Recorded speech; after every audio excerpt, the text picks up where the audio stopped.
BPM method is based on structure, process, and repeatable results. Now, when CBO, Campaign Budget Optimization, came out sometime in 2017, I didn't embrace it initially. I was a bit confused as to why they'd introduce it, and we just didn't really look at it for about 6 months. And it was just something which, as Facebook do, they introduce many tools, but it's difficult to know what you should focus on. So story ads come out, should I run story ads? Campaign budget optimization comes out, should I run that?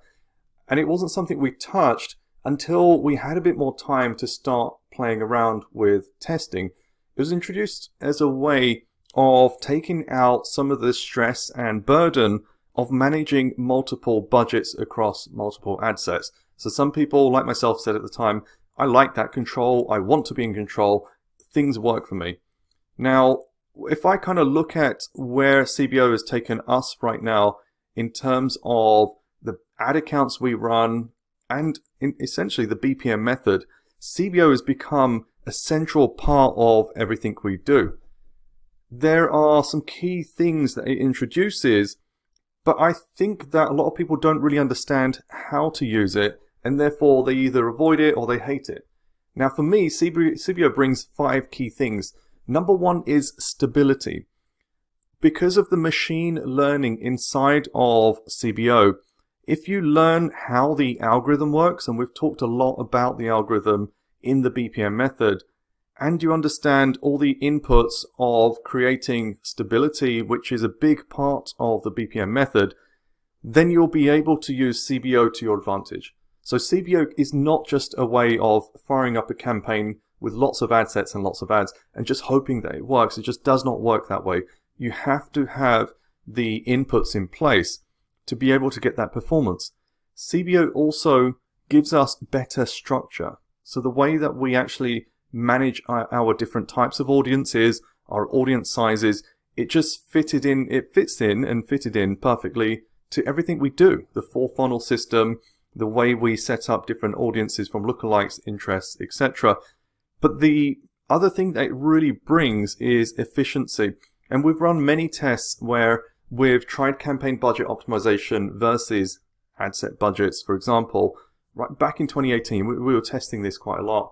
And we found that although there was perhaps a bit more turbulence and unexpected results in the first 1, 2, 3, 4, 5 days, for example, once a CBO had reached stability, meaning that we had enough conversions and the results were steady, it remained steadier for far, far, far longer than ad set budgets. And that just blew me away, because at that point in 2018, we were heavily relying on rules and automation. So we would be doing lots of scaling and optimization, and much of it was driven based on the rules that we had created. But the problem with having too many rules is it's easy to lose track of exactly what's going on.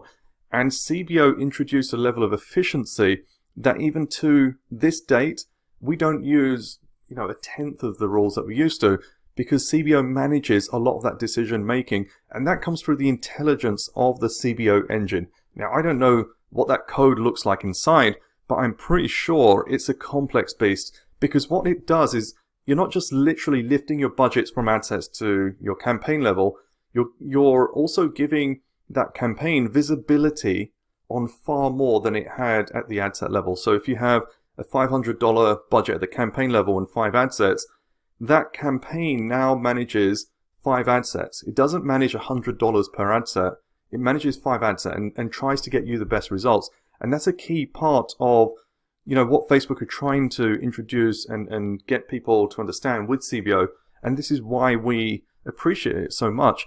And it brings a level of calm to our media buying. So prior to CBO, the BPM method went a long way to allowing us to have better control, understand what was going on, reporting, analysis, and just be able to take better control of our performance. But CBO has brought a different level of calm. And you'll see that as you go through the BPM method and apply each part of the structure using CBO, you'll see that come through in your ad account as well. Now, taking a step back here, prior to 2014, there was a setup in Facebook, as you can see here in the bottom right, where all there was a campaign and ads. There was no concept of ad sets. And actually the budget was managed at the campaign level. So prior to 2014, the concept of CBO existed. There just wasn't the concept of an ad set. So your targeting and everything was at the ad level. It was chaos. It was absolutely difficult to work with at the time. And, for anyone that was around back then, you couldn't access Ads Manager without a Chrome plugin, which was quite crazy as well. But at the time, in 2014, is when I first scaled an e-com store to $8 million. And a big part of this was campaign structure. So at the time, I had already spent a lot of time and money on paid search. But it took me 12 to 18 months to really figure out Facebook ads, because I went from the mindset of high intent keywords on Google search. So if I'm bidding on something like 42-inch LCD TV, I know the intent, someone's looking to buy. And in my mind, I was still focusing very much on really, really kind of high intent direct response advertising on Facebook, but that didn't quite work. And, what I tried to do was to restructure my thought process based on keeping audiences and ads locked in. And what I mean by that is, if there's a specific audience that, may resonate better with one ad than another, then I'd focus on that. And that's a big part of what created the graduation testing process, which is finding audience and ad matches. So back in kind of 2014, as I started to figure things out, that was one of the things I started to introduce. And it kind of, back then, prior to that, I was kind of doing what a lot of Facebook marketers still do in terms of micro ad sets. So spreading $1, $5 budgets into many, many ad sets, seeing what worked and pausing the bad performers. This was back in 2013, 2014 that I was doing it. And, unfortunately, some people still do that today. It was a way of hacking. So, you just throw things at the wall and see what would work. The problem over time is that as you're growing a business, like there's a difference between spending money on ads and generating some money and actually growing a business. I'm more interested in growing businesses. So my structures for my agency and for my own e-com and digital products are all about building consistency with that predictability, because I want to grow a business, and those short-term hacks just don't allow you to do that. And, one of the things is about introducing the right ads at the right time into your ad sets, and the new structure that Facebook introduced in 2014 enabled us to do that a lot better. So that was a big, big step forward. And then the budgets were moved into ad set levels, and, since 2014, that became the norm. Then in 2017, Facebook said, well, we're going to go back to campaign budgets. And, that was, I think, ignored by so many people as well. But when I went into the CBO engine and I kind of started to understand what Facebook were trying to do, things started to make a lot more sense. And, since 2018, I've gone through and spent literally 5-10 million overall on all the ad accounts. Not just testing CBO, but scaling it as well. And what I found was this illustration from Facebook is exactly what happens with CBO. So on the left-hand side, you've got the typical ad set budget setup. So each ad set is allocated $10 because you're setting that yourself. And each ad set therefore works independently of each other. So ad set 1, ad set 2, ad set 3, in essence, are competitors. So they all have their own $10 budgets, and they're going to compete for performance. Now, they may or may not compete in the audience. That's a completely separate thing.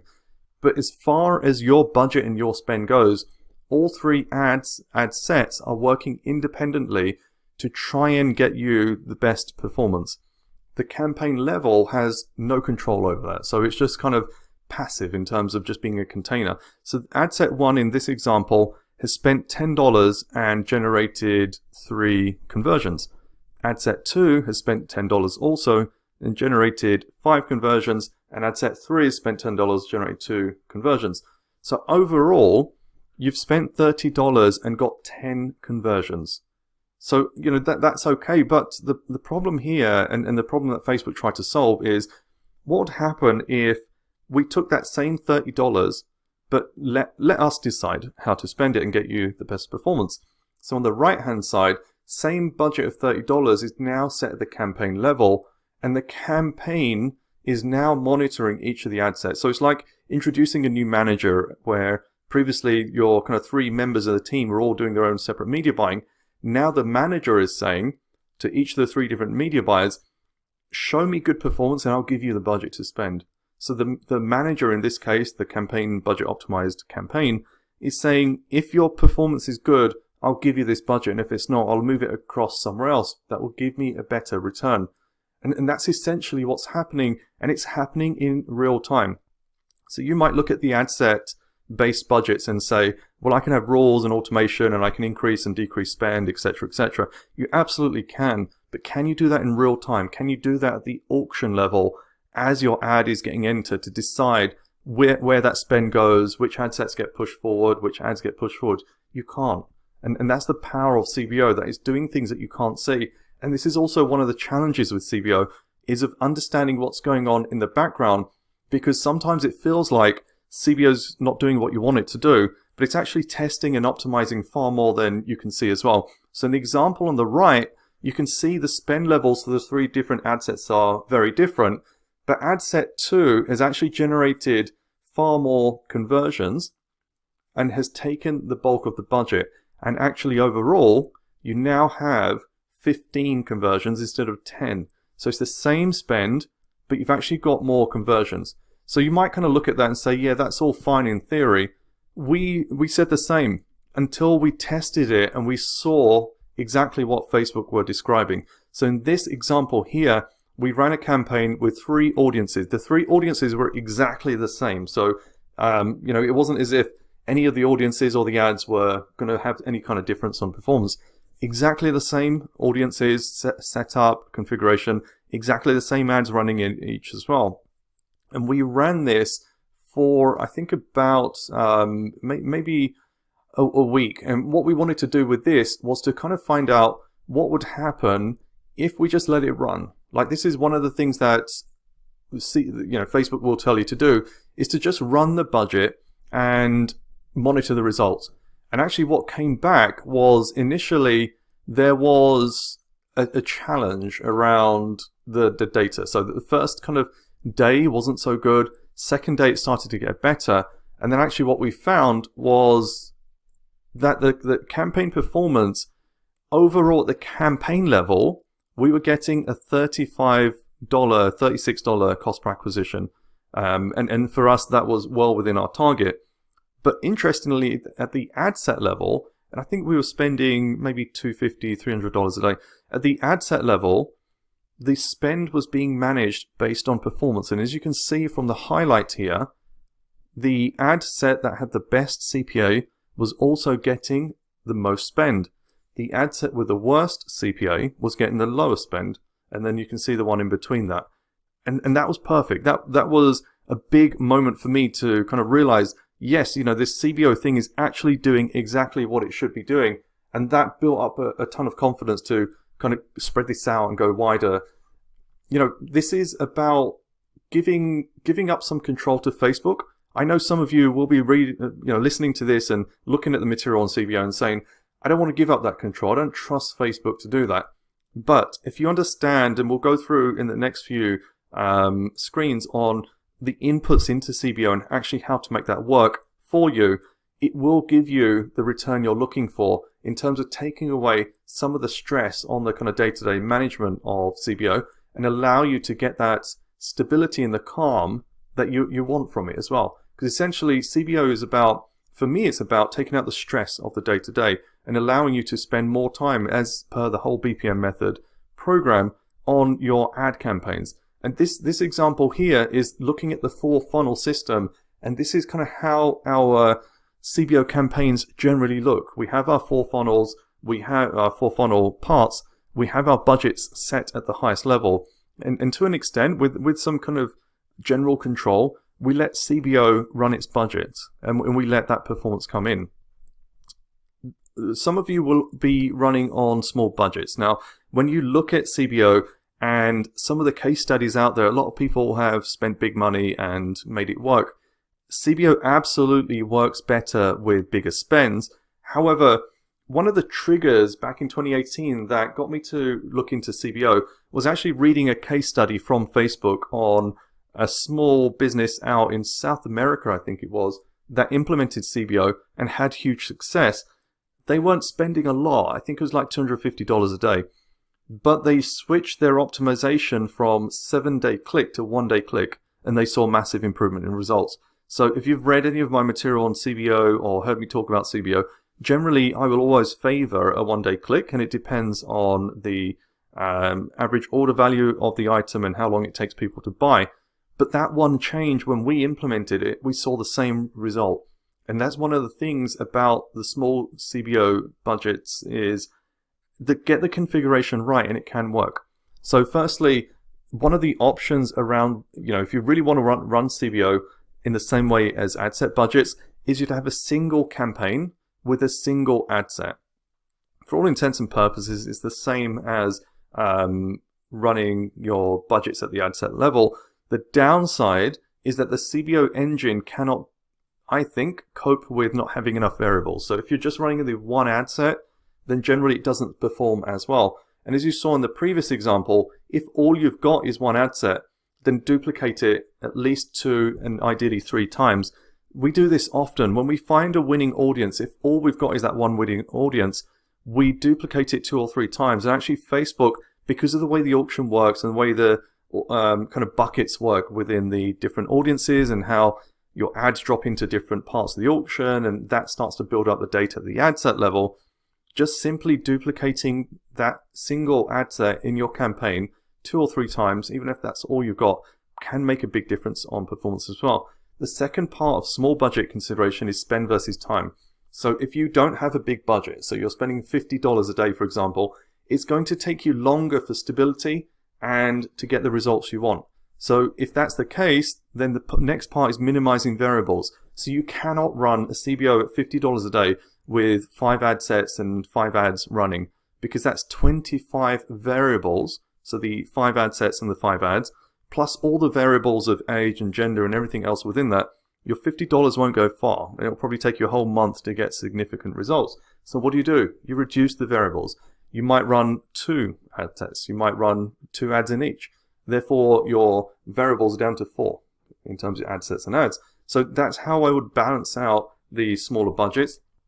Also, the conversion path makes a big difference. So if you're optimizing for a registration and your journey is add, landing page, register, those small budgets will get conversion data faster and actually stabilize faster as well. If you're doing a typical e-com journey of click ad, view product, add to cart, start checkout and purchase, and you're spending small numbers, then optimizing for purchase won't give you as stable results as optimizing for something like add to cart. So that's just something to consider, and that's a big part of the graduation testing process to find the right pixel event as well.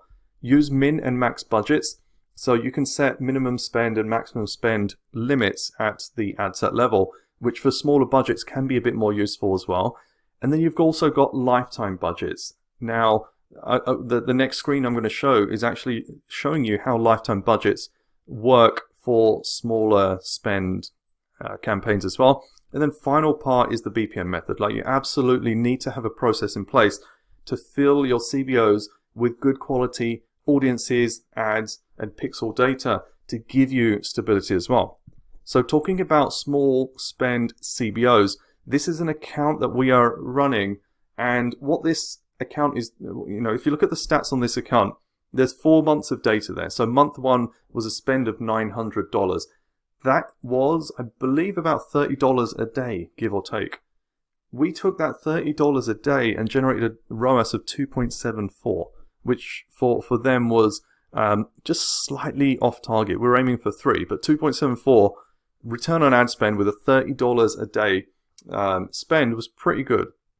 The following month, we upped our budgets ever so slightly, hit a 2.01, and then we almost doubled our budgets and also increased ROAS, and then increased budget again in month 4. And this is by using small budgets, but we were using lifetime budgets. So the way that we pitch up lifetime budgets is to create the campaign. So you'd set your budget at the campaign level, but you'd select lifetime budget instead of your daily budget. So for example, if you're looking to spend $30 a day, you would potentially set your budget at, let's say, $600 and run it for 20 days, for example. So that's roughly $30 a day. Then what you would do is monitor it as it's going along, and Facebook will spend based on performance. If you can spend more and get great results, it will spend more than $30, and likewise it will spend less as well. It's something to experiment and play with, and it's essentially what we found was that over that period of time, the performance maintained and stabilized. And what we would do is 1 week ahead of that kind of period ending. So if we're running a campaign for 20 days, then about 5 to 7 days before that period ended, would extend the campaign date for the lifetime budget and increase the budget again. And that's all we did on this account. Now, we couldn't scale up because this was a small local business. They were constrained by operations and things like that. So despite the fact that return on ad spend has been so good, we can't scale it up beyond kind of what they're doing. The problem with that is if you can't scale up, then sometimes it leads to instability. But with lifetime budgets, we're able to keep that going. So that's a key consideration. It's worth testing. I'm not saying that lifetime budgets is the absolute solution for small budgets, but it's a consideration for you to test as well.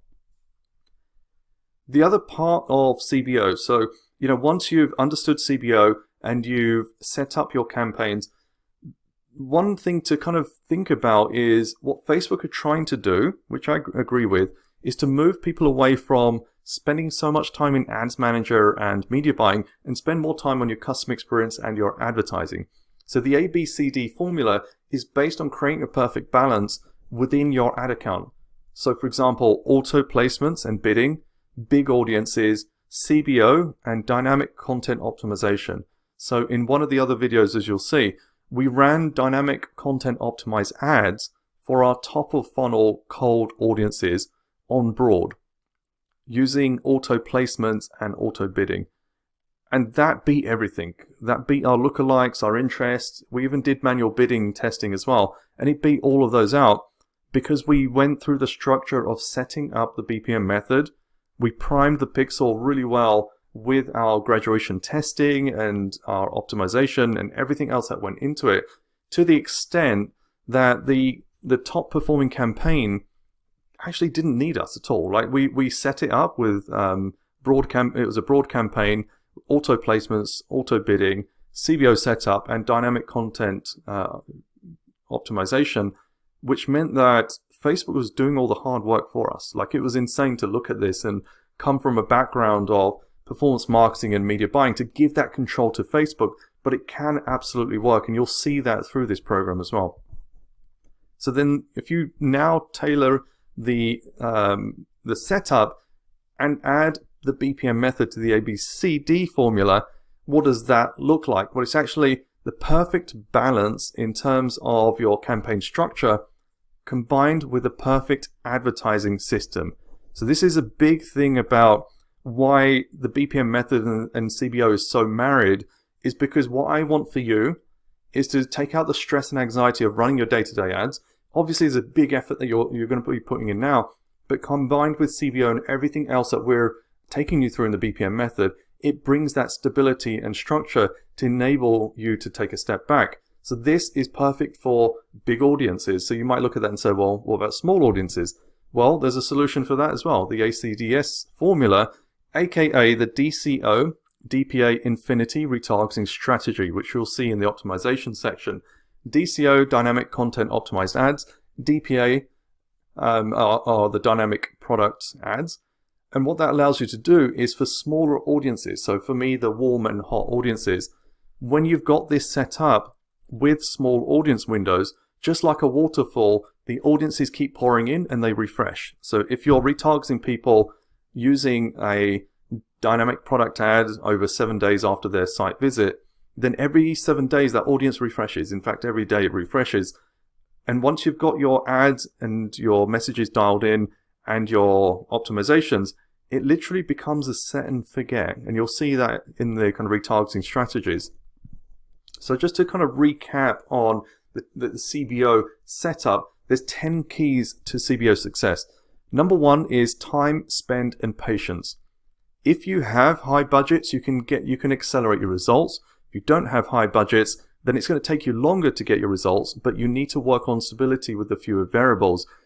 CBO needs patience. So sometimes we monitor our CBOs really closely on day 1, day 2, day 3, but we don't run rules. Then we let the algorithm give us the feedback on what's working and what's not. And generally we see after 2-3 days that performance starts to come in. And as you've seen previously, it's the CBO algorithm that's finding us the best conversions across those ad sets. So it does require a level of patience. I myself sometimes get a bit anxious and, I want to pause the ads, and sometimes my team remind me, hey, you create a training course and you say you shouldn't touch it. Absolutely right.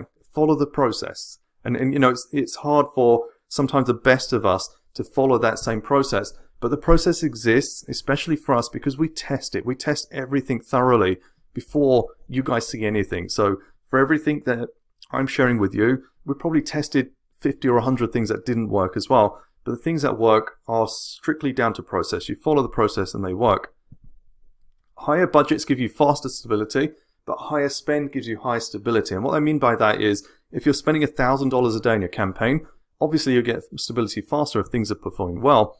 But higher spend over a period of time also builds stability. So if you're spending $50 a day, but you've built that stability all the way through your campaign, as time goes by, you'll create even more stability, meaning that your performance becomes more predictable as well. The funnel stage matters for stability and spend. So if you're at top of the funnel, one of the things that we like to do, and you'll see this through the testing and prospecting stage, is to group our campaigns together by size and quality, and also kind of where you are in the cold, warm, hot funnel then drives the way you set up your budgets and ad sets as well. In general, we don't go more than 5 to 7 ad sets per campaign, with 3 to 4 ads running per ad set as well. And this really depends on the spend levels, the maturity, the scaling, etc. But going beyond that, it just introduces too many variables into CBO where it just starts to destabilize. We use min and max budgets for some spend control, especially at the testing stage. So if you're doing testing and you've got a $100 budget across 5 ad sets, for example, we might set a $10 min spend at the different ad set levels, so each of those ad sets get tested, and that will be something we cover in the graduation testing section. We're also pre-testing ads and ad sets. So I've already talked about the fact that CBO is a great engine and it works, but it isn't simply a case of just throwing ads at the wall and seeing what works. Doing the research ahead of time makes a huge difference. And the final part of making CBOs work, just like any advertising campaign, is having great advertising. So CBO is not a silver bullet that is going to enable you to massively profit and scale and sit back and just literally print money out of Facebook. It's just one of the enablers. It's a cog in a bigger machine. But if you get that machine working perfectly, then CBO will literally print you cash.